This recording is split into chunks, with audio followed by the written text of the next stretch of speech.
ہندوستان کے مسلمانوں کو بھی اللہ کے در جواب دینا پڑے گا، مجھے اور آپ کو بھی۔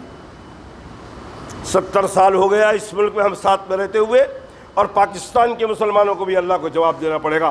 دین کے نام سے وہ ملک بنا، سب سے زیادہ دین کا جنازہ وہاں نکل رہا ہے، اور ہم سے سوال ہوگا کہ 70 سال میں ان کافروں کو، تم 25 کروڑ تھے اس ملک میں، وہ کم سے کم 70-80 کروڑ تھے، تم نے کتنا اسلام پہنچایا، کتنا پیغام پہنچایا، تمہارے اخلاق سے تم نے کیا بتایا کہ تم مسلمان کیسے ہو؟ ہم سے سوال ہوگا۔ تم نے صرف اپنی دیکھا کہ بس ہم ایمان لے آئے، دیکھ رہے تھے ابھی آپ کل بلڈنگ وہ ٹوٹنے والی، وہاں کچھ مسلمان جمع ہوئے ہیں، کچھ مسلمان ان کی برائی کر رہے ہیں، اور رفیق انعامدار اللہ اس کو جزائے خیر عطا فرمائے، لے کے جمع ہے، کسی صورت سے لوگوں کو جمع کیا ہے، پولیس نے 3 مرتبہ بلائی، یا پھر کمشنر بلا رہا ہے کہ آؤ ادھر، عوام جانے نہیں دے رہی کہ نہیں آپ جاؤ گے، آپ کو بٹھا لیں گے، وارڈ سے بٹھا لیں گے اور بلڈنگ توڑ دیں گے۔ ابھی تک بلڈنگ بچی ہوئی ہے اور لوگ بیٹھے ہوئے ہیں۔ یہ مسلمانوں کا محلہ ہے؟ 10,000 میں، 10 لاکھ میں، 12 لاکھ میں، 13 لاکھ میں غریبوں کو روم بیچ دیا۔ غریب تو مسلمان بھروسہ کر کے آتا ہے اس بلڈر پہ کہ یہ بلڈر صحیح مکان دے رہا ہے، بلڈر نے تو مال لیا اور چل دیا۔ پریشان کون ہے؟ غریب پریشان ہے، بال بچے والے پریشان، ان کا پیسہ تو ڈوب گیا، بلڈنگ چلی۔ یہ تعصب ہو رہا ہے اس ملک میں۔ اس عمرہ کے اندر جو بلڈنگ ہے صرف تھوڑی اس لیے جا رہی ہے کہ مسلم محلہ ہے۔ دیوا کے اندر کم سے کم 600-700 بلڈنگوں کا، لیکن کوئی نہیں، یہاں کے 3، ایک منسے کا لیڈر، ایک کانگریس کا لیڈر اور ایک شیو سینا کا لیڈر، تینوں نے ہائی کورٹ کے اندر یہ تمام جتنی انتھرائز بلڈنگ ہے اس کا فوٹو اتار کے بھیج دیا ہے۔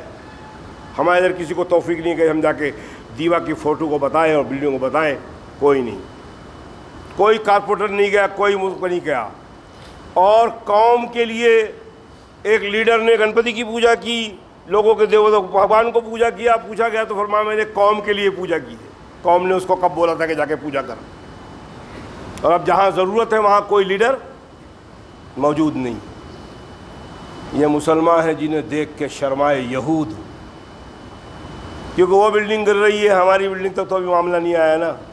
یہ حال سعودی عرب کا ہے، قطر پہ حملہ ہوا، ہمارا نہیں آیا۔ یہ سمجھ میں نہیں آ رہا ہے کہ آج قطر کو چھوڑا گیا تو نہیں چھوڑا گیا تو تمہیں بھی نہیں چھوڑا جائے گا۔ کافر کسی کے نہیں، اور یہود و نصارہ کسی کے ہوں، کسی کے نہیں۔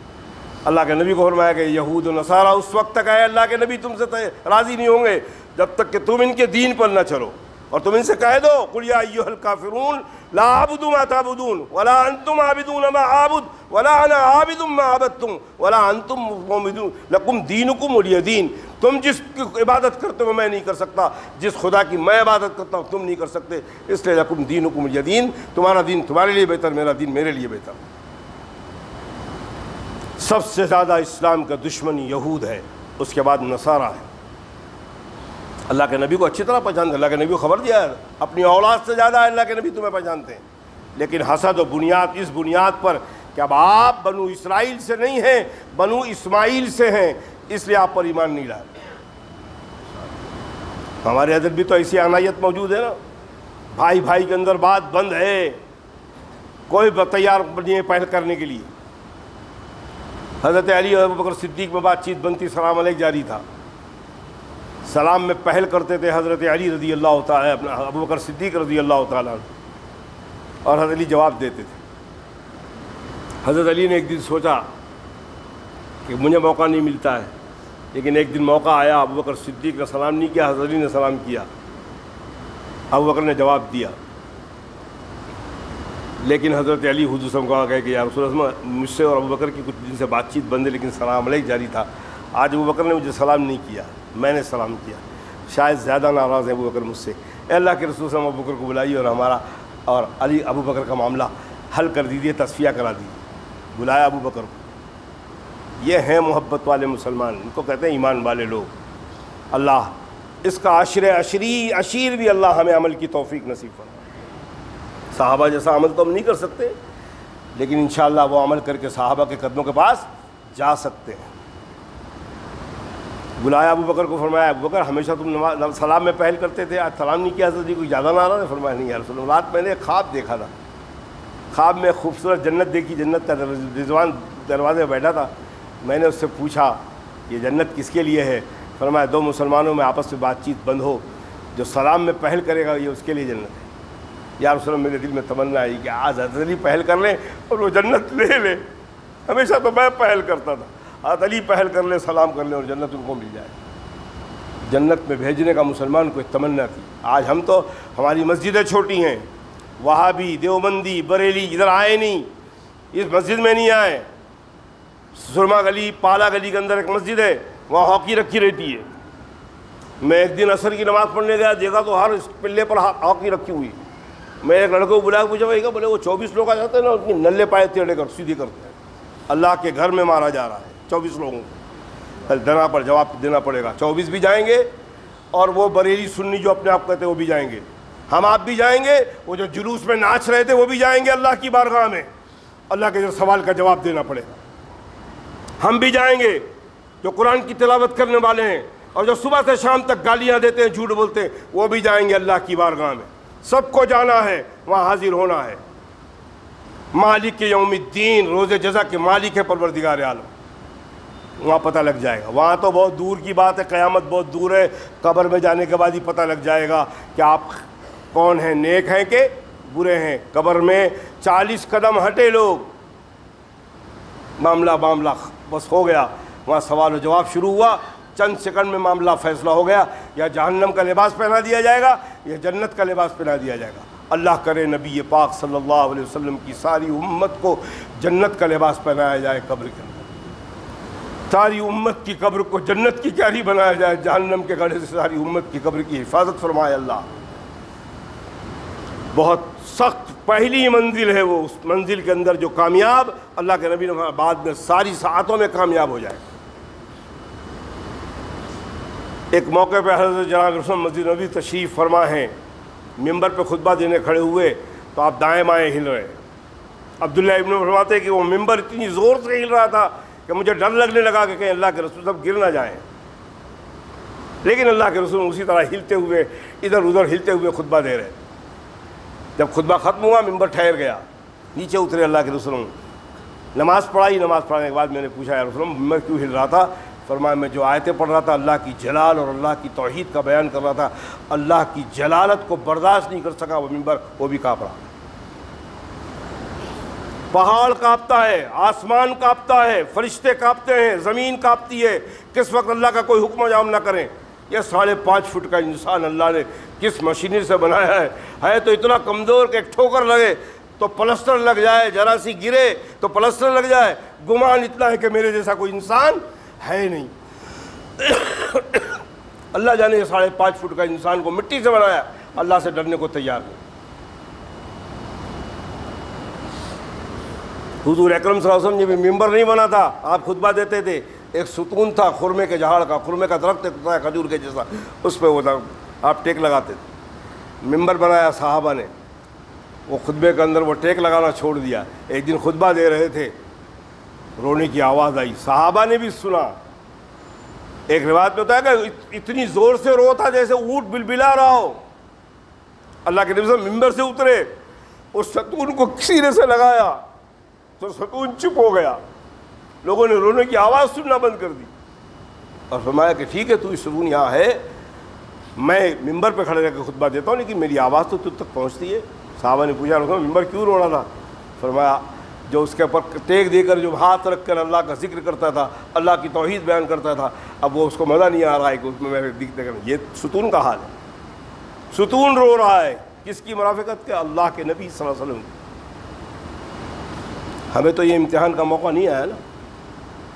غزوہ احد اور غزوہ بدر کے اندر, غزوہ بدر کو دیکھا 313 صحابہ ہیں, 1000 کا لشکر ہے, مسلح بچھایا, ابوبکر صدیق پیچھے کھڑے ہیں, نماز 2 رکعت پڑھی, ہاتھ اٹھایا, اے اللہ یہ 313 یہ میرے پاس سامان تیرے دین کے لیے لایا ہوں میں, اگر یہ مٹ گئے دنیا میں کوئی لا الہ الا اللہ محمد رسول اللہ کہنے والا نہیں ہوگا. سجدے سے اڑا, جبریل تشریف لائے. میرے مسلم آپ تو اپنا کام کیجئے, اسباب اختیار کیجئے, تلوار لیجئے اور گھوڑا لیجئے, سواری لیجئے اور کریے. آپ نہیں ماریں گے, ہم ماریں گے ان کو انشاءاللہ, فرشتوں کو بھیج کر. صحابہ فرماتے ہیں کہ ہم تلوار لے کے کافر کو مارنے جائے, ابھی تلوار پہنچی نہیں, اس کی گردن الگ ہو گئی. صحابہ کو نبی صاحب نے بتایا کہ اللہ کے رسول ایسا ہو رہا تھا. فرمایا تم نہیں مار رہے تھے, فرشتے مار رہے. ابو جہل ہاتھ میں کنکری لے کر اللہ کے رسول کا راستہ روک لیا اور فرمایا اے محمد صلی اللہ علیہ وسلم کیا آپ بتا سکتے کہ میرے ہاتھ میں کیا ہے؟ ہمارے جیسے بشر ہیں، انسان ہیں، ہونٹ پہ زبان ہے، ہونٹ ہے، داڑھی بھی ہے، امامہ بھی باندھ رہے ہیں۔ ابو بکر کے ہاتھ میں کنکری ہیں، فرمایا ابو جہل کے ہاتھ میں کنکری، فرمایا ابو جہل میں بتاؤں کہ تیرے ہاتھ میں کیا ہے یا تیرے ہاتھ کی کنکری گواہی دے کہ میں اللہ کا رسول ہوں؟ یا جملہ ختم ہوا اور کنکری سے آواز آ رہی ہے، ابو جہل کے ہاتھ سے آواز آ رہی ہے، اشہد ان لا الہ الا اللہ واشہد ان محمدا عبدہ ورسولہ۔ اس کے باوجود بھی ابو جہل کو ایمان کی توفیق نہیں ہوئی۔ جب یہ مٹھی اپنی زبان کو بتائے تمہاری جیسی زبان ہے اور اس زبان سے ابو جہل کے ہاتھ میں کنکری ہو، اس کو کلمہ پڑھوا دے، ایکم مثلی، تم میں مجھ جیسا کون ہے؟ نہ تم مجھ جیسے نہ میں تم جیسا۔ دوستو، یہ شان بتانے کا مقصد یہ ہے کہ جس نبی کی یہ شان ہو، اس نبی نے جو دین چھوڑ گیا ہو، جب اس پر ہم عمل کریں تو اللہ کی قسم ہمارا کیا حال ہو؟ معین الدین اجمیری جیسا حال ہو، صابر کلیری جیسا حال ہو، قطب الدین بختیار جیسا حال ہو، بابا فرید شکرجن جیسا حال ہو، حسن بصری جیسا حال ہو ہمارا۔ آج پوری دنیا میں راندے درگاہ بنے ہوئے، پوری دنیا ہم کو مٹانے پہ تلی ہوئی ہے۔ وجہ کیا ہے؟ اللہ کی مشیت تو مومنوں کے لیے فرماؤ انتم العالون ان کنتم مومنین، دنیا میں تم ہی غالب ہو گے، شرط یہ تم مومن ہو۔ آج دنیا میں ہم غالب ہیں، لات جوتے کھا رہے ہیں، توبہ کیا ہم نے، ہمیں یقین ہی نہیں ہے کہ ہمیں مر کو اللہ کو جواب دینا ہے۔ اپنی جوانی میں مست ہیں، اپنی مال میں مست ہیں، اپنی دولت پر مست ہیں، اپنے بیٹوں پر مست ہیں، 10 لڑکے ہیں ہمارے جو ہم سب سنبھال لیں گے، اسی میں مست ہیں۔ ولید بن مغیرہ کے بھی بہت بیٹے تھے، خالد بن ولید انہی کی اولاد ہے، اسی نے کہا تھا کہ محمد صلی اللہ علیہ وسلم کا نام و نشان مٹ گیا۔ آج ولید کا کوئی نام لینے والا نہیں ہے، اور الحمدللہ محمد رسول اللہ کا نام لینے والے لاکھوں کروڑوں کی تعداد میں نماز لوگ پڑھ رہے ہیں۔ پھر انشاءاللہ درود پاک پڑھتی ہے امت۔ یہ درود کیوں نازل فرمایا؟ کسی نبی کو اللہ نے یہ حکم نہیں دیا، اللہ کے نبی کو کیوں حکم دیا؟ انشاءاللہ درود کا بیان وہ بھی کروں گا، انشاءاللہ اس پر بتاؤں گا کہ درود پاک ہم کیوں پڑھتے ہیں جناب رسول اللہ صلی اللہ علیہ وسلم پر۔ دوستو، یہ بتانا اس لیے مقصد ہے کہ ربیع الاول کے مہینے کی ہم بڑی ربیع الاول مہینے کا انتظار کرتے ہیں۔ اللہ کے نبی صلی اللہ علیہ وسلم پیر کے دن پیدا ہوئے، آپ پیر کو اور جمعرات کو مسلسل روزہ رکھتے تھے۔ صحابہ نے پوچھا یا رسول اللہ صلی اللہ علیہ وسلم آپ پیر کے دن روزہ کیوں رکھتے ہیں؟ فرمایا اسی دن پہلی وحی آئی اور اسی دن میں دنیا میں آیا ہوں، اس لیے روزہ رکھتا ہوں۔ جمعرات کو روزہ اس لیے رکھتا ہوں کہ جمعرات کے دن امت کا نام اعمال میرے سامنے پیش کیا جاتا ہے۔ آج بھی آپ عرب جائیے، سعودی عرب پیر اور جمعرات کا روزہ عرب کے لوگ نہیں چھوڑتے۔ اتنے ماننے والے تو 12 ربیع الاول کو پیر کا دن نہ ہو، کوئی بھی دن 12 ربیع الاول روزہ رکھ لے، نماز پڑھے۔ دیکھ رہے تھے، میں نے تو دیکھا نہیں، لاسٹ میں رات میں اترا، میں میری نواسی کی دکان کے لیے اترا، وہاں جب آ کے بیٹھا تو دیکھ رہا تھا لالی جا رہے تھے اور بچے لوگ کس انداز سے چیخ و پکار کر رہے تھے۔ اللہ ہم سب پہ رحم فرمائے، ہم کیا تعارف کرا رہے ہیں غیروں کے سامنے اسلام کا؟ یہ اسلام ہے؟ ہم لوگ کنموان نگر کے اندر رہتے تھے، ایک بلڈنگ کے اندر 2 مسلمان 3 مسلمان، ایک ایسی بلڈنگ تھی جس میں 17 مسلمان تھے، 100 نمبر بلڈنگ، اس میں ہمارا مدرسہ چلتا تھا، اس میں مدرسے مسلم کے بچے جمع ہوتے تھے۔ پوری کالونی کے اندر ہر بلڈنگ میں 1 مسلمان 2 مسلمان، میں جس بلڈنگ میں رہتا تھا ہم 2 مسلمان تھے، لیکن ایک 100 نمبر کی بلڈنگ تھی، اس میں 17 مسلمان تھے، تو اور ایک مسلمان تھے جو سبحان بابا کے نام سے مشہور تھے، ان کا مدرسے کا روم لیا ہم نے لیا، اس میں مدرسہ چلتا تھا۔ آپ یقین کریں گے، رمضان کا چاند دکھنے کے بعد اس وقت میں شیو سینا میں تھا، شیو سینا کا شاخ پرمکھ تھا اپنے ایریے کا میں، اور ان کے آفسوں میں جا کر دین کا پیغام پہنچاتا تھا۔ وہ یہ تبرک کیا بولتے ہیں اس کو، وہ پرساد لا کے دیتے تھے، میں نے کہا ہمارے مذہب میں نہیں ہے، ان کے اولادوں کو ان کے بچوں کو دے دیتا ہوں، لیکن ان کے اچھے پروگرام میں وہ غریبوں کو بانٹنے کے لیے بیٹھے، میں وہاں جا کے بانٹتا تھا۔ اس کا انجام یہ ہوا کہ رمضان کا چاند دکھنے کے بعد پوری منڈپ کا سامان لاتے تھے، کیونکہ چھوٹے چھوٹے مکان تھے، مکان میں مدرسے چلتا تھا، تراویح کے اندر زیادہ لوگ آتے تھے نماز پڑھنا رہتا، باہر کے اندر انہوں نے پورے اپنی طرف سے منڈپ اور بامبو اور لاؤڈ اسپیکر، اس پہ لکھا ہوتا تھا شیو سینا لکھا ہوا، لاؤڈ اسپیکر لگا دیا گیا، یہ پورا مہینہ بھر آپ استعمال کریں بغیر پیسے کے۔ اور ایک الفاظ کہتے تھے کہ خان صاحب آپ مسجد بنائیے، لیکن آپ جیسا مسلمان ہو مسجد بنائیں گے کوئی ہندو کی انگلی اٹھے گی ہم کاٹ دیں گے۔ آج ہمارے مدرسوں کو اور مسجدوں میں بلڈوزر چل رہا ہے، کوئی پرسان حال نہیں ہے۔ کوثم عمرہ کے غریب لوگوں کی بلڈنگ توڑی جا رہی ہے، 15 لاکھ سے یا 12 لاکھ یا 13 لاکھ مسلمان ہیں، کوئی احساس نہیں ہے۔ بے حسی کا یہ حال ہے ہمارا، کوئی مدد کرنے والا نہیں۔ اللہ ہم سب پہ رحم فرمائے۔ فرقوں میں بٹ گئے ہم، مسلمان نہیں رہ گئے، فرقوں میں بٹ گئے۔ آپ کون ہے دیوبندی، آپ کون ہے بریلی، آپ کون ہے اہل حدیث، آپ کون ہے تبلیغی، کوئی اللہ کے نبی کا امتی نظر نہیں آ رہا ہے۔ جب فرقوں میں بٹے اللہ نے ہماری اس دہشت کو، اس وحشت کو، اس رعب کو ختم کر دیا گیا۔ میرے والد بتایا کرتے تھے کہ ہمارا کمیٹی پورا جو ایسا ہے کہ اس طرف کچھ مسلم محلہ ہے، اس طرف ہندوؤں کا محلہ ہے۔ ہمارے والد بتایا تھا کہ میں اکیلے اگر ہندو محلے میں چلا جاتا تھا، عورتیں جو باہر بیٹھی ہوتی تھی سب بلڈنگ اندر چلی جاتی تھی، یہ حال تھا۔ ایک زمانہ تھا داڑھی والے کو آتے ہوئے دیکھتے تھے، بے پردہ عورت بھی چلی جاتی تھی۔ اب داڑھی والوں نے عورتوں کو دیکھنا شروع کیا تو بیچارے وہ کہاں جائیں، بیٹھو بیچارہ داڑھی والے کو بھی دیکھ لینے دو۔ اللہ ہم سب پہ رحم فرمائے، اللہ ہم سب پہ رحم فرمائے۔ مسلمان جس راستے سے گزرتا لوگ گواہی دیتے تھے کہ یہ ہیں محمد صلی اللہ علیہ وسلم کی امتی۔ دوستو یہ کہنا سننا اس لیے کہ اللہ تعالیٰ مجھے عمل کی توفیق دے، اللہ آپ کو عمل کی توفیق نصیب فرمائے۔ باہر سے کچھ Aqsa education and welfare secretary کدھر کا ہے، مسجد اقصیٰ وانگنی ایسٹ بدلہ پور، وانگنی سے کچھ لوگ آئے، ان کی مسجد کی تعمیر ہے۔ مسجد میں بغل میں توسیع کے لیے دکان کا 4 گالا خریدا گیا ہے جس کی قیمت 22 لاکھ ہے۔ نئے 4 لاکھ مسجد کی تعمیری کام کا بجٹ ہے، فنڈ نہ ہونے کی وجہ سے رکا ہوا ہے۔ کل ٹوٹل 26 لاکھ روپے کا خرچ ہے، اس لیے آوازہ سے گزارش ہے کہ مسجد کا بھرپور تعاون فرمائیں۔ آپ اپنے کے لیے صدقہ جاریہ، اپنے مرحومین کے لیے احسان ثواب کرنے کے لیے کرتے جائیں۔ نوٹ جو حضرات انکم ٹیکس دیتے ہیں، ہمارے پاس کیا G80 کی سند بھی موجود ہے، آپ کا دیا ہوا چندہ انکم ٹیکس کے کام آ سکتا ہے۔ مسجد بنانے والے بیٹھے ہوئے آئے ہیں، یہ جو پیسہ آپ دیں گے یہ آپ کے کام آئے گا، یہ صحیح معنی میں بینک بیلنس ہوگا، اللہ کے اوپر بینک میں بیلنس ہوگا، کام آئے گا وہاں مرنے کے بعد۔ وہ اللہ کے بندے آئے ہیں، ظاہر بات ہے مدرسے کے لوگ، مسجد کے لوگ آپ کے پاس آتے اسی لیے ہیں کہ ان کے اپنے جیب کے اندر، ان کے اپنے علاقے میں اتنی مدد نہیں ہوتی جو اللہ رب العالمین یہ معاملہ فرمائے۔ ابراہیم راؤت صاحب جو یہاں کے، ان کی بیوی اشرین راؤت یہاں کی کارپوریٹر تھی، کل رات کو فون آیا تھا، ان کے والد کا انتقال ہو گیا، آپ دعا فرمائیں کہ اللہ ان کے والد کی مغفرت فرما دے۔ ہمارے کمال چاچا کا لڑکا پرویز، اس کی بیوی ICU میں ہے، شبانہ نام تھا اس کا، نام ہے، دعا فرمائے کہ اس بچی کو اللہ صحت کاملہ عطا فرمائے، ICU سے وہ جلدی سے جلدی اپنے بال بچوں کے بیچ پہ آ جائے، اللہ ان کے بال بچوں کی نصیب سے اس کی خدمت کرنے کے لیے اللہ اس کو صحت کاملہ عاجلہ عطا فرمائے۔ اس کے ساتھ جو بھی ہمارے بھائی بیمار ہیں، ہاسپٹلوں میں ہیں، وبائی مرضوں میں ہیں، اللہ ان سب کو صحت کاملہ عطا فرمائے اور سب کو عافیت کے ساتھ گھر پہنچائے، اور جو دنیا سے جا چکے ہیں اے اللہ ان سب کی مغفرت فرما دے، ان سب کی قبر کی منزلوں کو آسان فرما، ان سب کی قبر کو جنت کی کیاری بنا۔ یہ کہنا اور سننا اس لیے کہ اللہ مجھے بھی عمل کی توفیق دے، اللہ آپ کو بھی عمل کی توفیق عطا فرما۔ دعا فرمائیں کہ اللہ تعالیٰ کہنے والے نے کوئی غلط بات کہی ہے، کہنے والوں کو اللہ ہدایت نصیب فرما، سننے والوں کو اللہ اس سے بچنے کی توفیق نصیب فرما۔